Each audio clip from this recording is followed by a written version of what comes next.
Hey everybody, and welcome to today's video. Today I'm going to be talking about the first 7 books that I read during June. I've got a load of library books and a mixed bag of like genres and formats that I consume these books within. So let's just get started. The first book is Young Hag by Isabel Greenberg. Young Hag has grown up in a world believing herself, her mother and her grandmother are the only remaining witches left in Britain. But when tragedy strikes, she turns her back on these tales. Where is their magic when they really need it? This was an Arthurian retelling that I really enjoyed actually. I feel like I've mentioned this a few times in various videos that I've kind of stumbled onto these Arthurian retellings over the past like month or so. And I don't know why they keep like gravitating towards me now. So yeah, this was one of those and I really enjoyed the feminist spin on it, especially highlighting women that were forgotten, women that were vilified, or perhaps women that didn't really exist within the original story, such as Young Hag herself. This character was kind of created and expanded on by this author from my understanding. It was an overall good tale of matriarchal magic lost and found. That was a book that I borrowed from the library. I borrowed another one, and both of these are physical reads, but I've since given them back to the library, so I don't have them to show you physically. As usual, I'll just chuck up pictures here and there. But the next one is Alison by Lizzie Stewart. Young Hag was a graphic novel. Alison is also a graphic novel. One is more of a literary contemporary graphic novel following Alison, who is a barely 20-something newly married young lady who is struggling to find her place in the world. She decides, or her husband kind of decides for her, that she should really go out and get a hobby. So she thinks to herself, let me do some art, and she goes to, I think, the local library to get out some books on art and kind of see what there is in her community to get involved in. A chance encounter during one of these occasions is when she meets an older artist and he upturns her whole life. She forsakes convention and her working class Dorset roots for the thrumming art scene of London in the late 70s. It really was a joy to see Alison kind of grow into her confidence and her capability, particularly as she became more and more engrossed and empowered by her art. This was a very subtle story, I would say. It was a lovely book for the most part. There were some things that Alison did that I didn't really agree with, and some other characters that I didn't really like or get on with, but it definitely had a wonderful showcase of the development of meaningful relationships as well as complex relationships, especially within yourself, in your internal world. I don't think I've told you any ratings. I gave that one a 4 stars and I gave Young Hag a 3.5 stars. Okay, after that I continued on with Adrian Chavarsky's The Final Architect series with book 2, Eyes of the Void, which I gave a 4 out of 5 stars. 80 years of very fragile peace. The architects are back, wreaking havoc as they consume entire planets.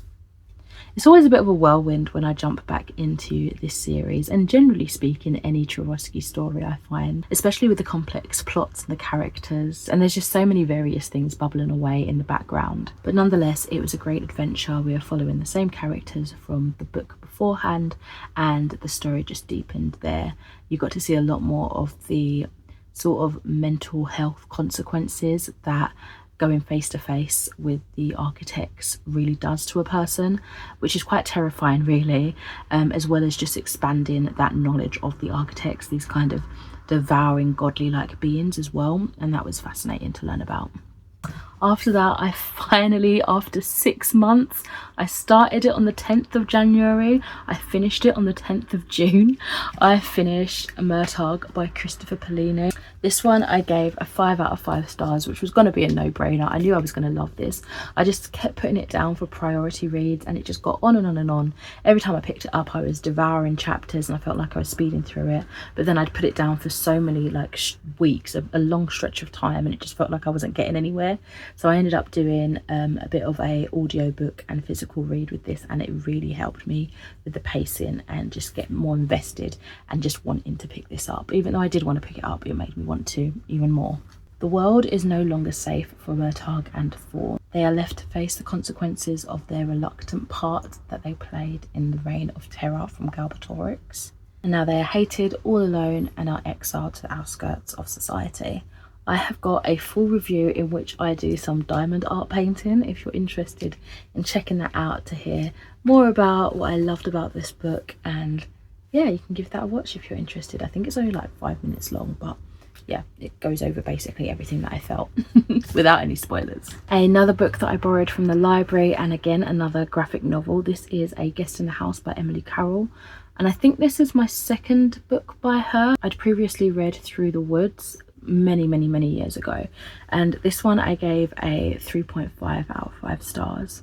Abby is settling into married life and wants to believe that her husband and her stepdaughter Crystal are happy, but Abby becomes increasingly more obsessed with the mystery behind Crystal's mother and what happened to her and why nobody talks about her. This was thoroughly haunting and incredibly captivating. It was a much more complex storyline than I was expecting. There were quite a few twists and turns in here that really had me like proper shook.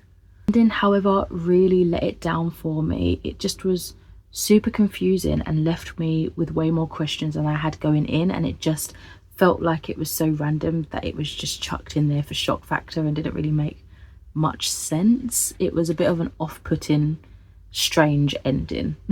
It just disrupted the flow of the whole story, I feel. After that, I listened to the finale of the Troy Quartet, and this is The Return from Troy by Lindsay Clark, and I gave this one a 3.5 out of 5 stars.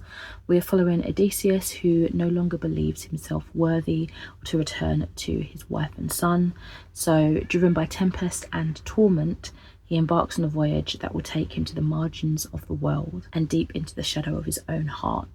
This felt different in like tone and atmosphere than the prior 3 books did, and I think in large part that was due to us kind of following the darkness within Odysseus's like inner turmoil. I mean, the whole concept is awful and just filled with the worst dregs of humanity, really, people fighting just for the beauty of another. But this one, the tone of it was just so much more profound, I feel. In saying that, I definitely enjoyed this more than some of the other books within the quartet, and it was a favourite out of the 4. So yeah, wrapped up that series. And then lastly for today's video, I have a retelling, and you guessed it, it was a graphic novel from the library. This was The Skull, A Tyrolean Folklore by John Clason.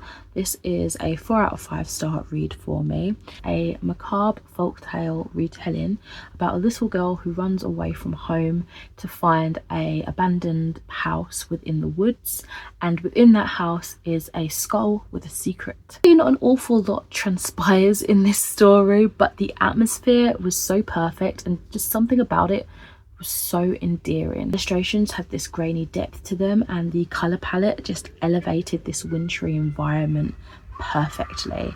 I really enjoyed this one, and it was a telling of a story that I hadn't heard of before. So that is it for today's video. Let me know if you've read any of these books yourself, what you thought about them if you have, and thank you so much for watching. I shall catch you in another one soon. Bye.